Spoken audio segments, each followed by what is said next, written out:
नमस्कार सांग मैंने रोजी किचन में आपन को बहुत बहुत स्वागत। तो आज मु गोटे नुआ रेसिपी नहीं आसी पाखक। तो आपड़ देखुवे ये छोले आउ पूरी अच्छी। तो पूरी रेसिपी तो मुझे आगुरी आपण मानक देखी सारी जोटा कि मो प्रोफाइल अच्छे आप चेक करेंगे। तो आज मुझे बन के देखी छोले आउ आलू। तो चलतु यार जो ग्रेवीटा को आप एमती टाइप जदि बनइबे ये बहुत टेस्ट लगी था। साधारणतः आम नॉर्मली जमती छोले को सिझे करूँ सेमती ही करी थाउ। तो ये मुझे नुआ स्टाइल आपण मानक बन के देखी। तो चलते ए देखिया। तो पूर्व कहि चैनल को सब्सक्राइब करेंगे, लाइक करेंगे, शेयर करेंगे। तो ये देखो मु छोले को 8 घंटा पखापाखि ये बतुरे रखी नहीं गोटे प्रेशर रे भल भाव धोईकी आम ए पकईदबा। तो ये मु 2टा बड़ साइज आलू को चोपा छड़ेकिना रखीदे। आउ गोटे बड़ साइज पियाज रखुची, आउ 2टा कंचा लंका, आउ 2टा टमाटर। तो याकू आम सबू को प्रेशर रे देकी छोलेर जस्ट किछि बेसी पानी देबेनी कहीं प्रेशर रे बेसी पानी टाणी न थाए। तो छोले जस्ट टिके बुड़ीला भलिया पानी आपण देकी एबे आमे को 3टा सीटी दबा स्लो फ्लेम रे, स्लो टू मीडियम रे आमे 3टा सीटी देला परे याकू एटा बहुत भल भाबरे छोलेटा सिझी जाइथबो। जोटा कि बेसी पूरा ग्राइंडिंग टाइप रही नथिबो कि बेसी सिझानिया भी नहीं, बस हाथ रे धरु धरु जेमती हमर सिझला भलिया हेइथबो सेई भलिया। तो याकू मु एठी लुण हलदी एठी मु ऐड करिनी, आपण चाहिले एठी लुण हलदी को ऐड करि परिबे। तो ये देखो आउ मो गार्लिक आपन कहिया को भूली जाई। एठी टेस्ट गार्लिक पई कि ही बेसी टेस्ट आसी था यार। एठी मु 5 ରୁ 7 कुला गार्लिक एठी पकई नीची। तो एबे आमे बाटण बाटिया पई मु एठी रखिची जीरा, आउ एठी रखिची गुजराती 2टा लवंग, आउ एठी रखिची मु किछि गार्लिक, आउ एठी जिंजर आउ अनियन। ये सबूर क्वांटिटी आपण जो हिसाब रे आपण छोले नेउथिबे से हिसाब रे क्वांटिटी आपण नेबे।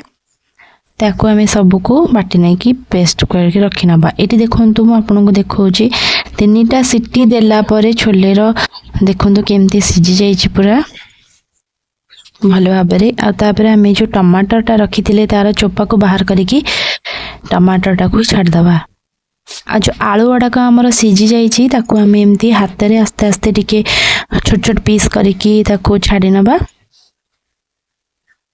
कहीं ना यहाँ गोटा टाइप रो तो आलू रही, तो यहाँ ठंडा होला परे आपण करिवे नले हाथ रे फोटका हो जाए पारे।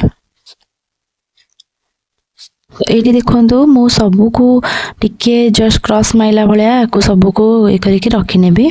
तापरे आमे ग्रेवी को बना पे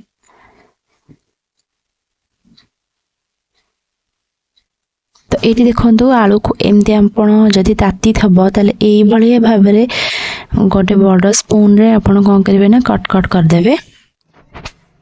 तो एई भली भाबरे एमती आपण सिझे कि जदि करूचंती तरकारी एटा बहुत टेस्ट लागिवो।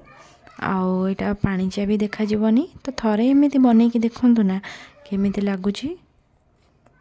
तो आमे सबू को एमती ताको टिके टिके प्रेस कर देला परे हमें कौन करबा ना मसला टाको कसिबा एबे। तो एठी मो गोटे करेई को ततेई नीची। तो एठी मो सोरिष तेल को ऐड करूची। आपण भी ए तरकारीटा सोरिष तेल रे करिवे भलो टेस्ट आसी थाए।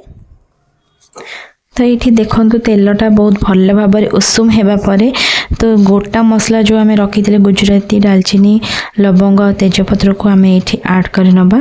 तो यहाँ जस्ट टिके ब्राउन कलर हैला परे आम जो मसलाटा बाटिकी रखी थे ताको ऐड करवा।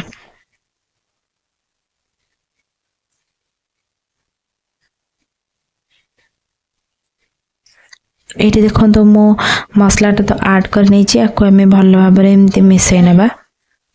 तो ये आम मसला रे सब गुंड को ऐड कर नबा। जेमती कि मुझे काश्मीरी चिल्ली ऐड कर नहीं धनिया गुंड जीरा गुंड।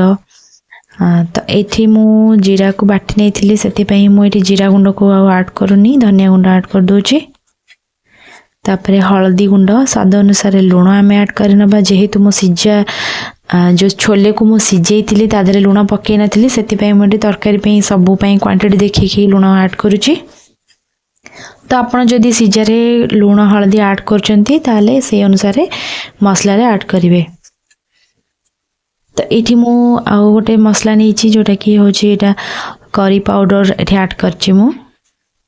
तो ये सब मसला को पकेला पारे आम या स्लो फ्लेम रे आम ताकू भल भाव तेल बाहरी पर्यंत आम एमती घांटेबा। तो टमाटो को मु तो प्रेशर रे सीटी दे देथिली तो ये मु आउ मसला रे टमाटो ऐड करूनी।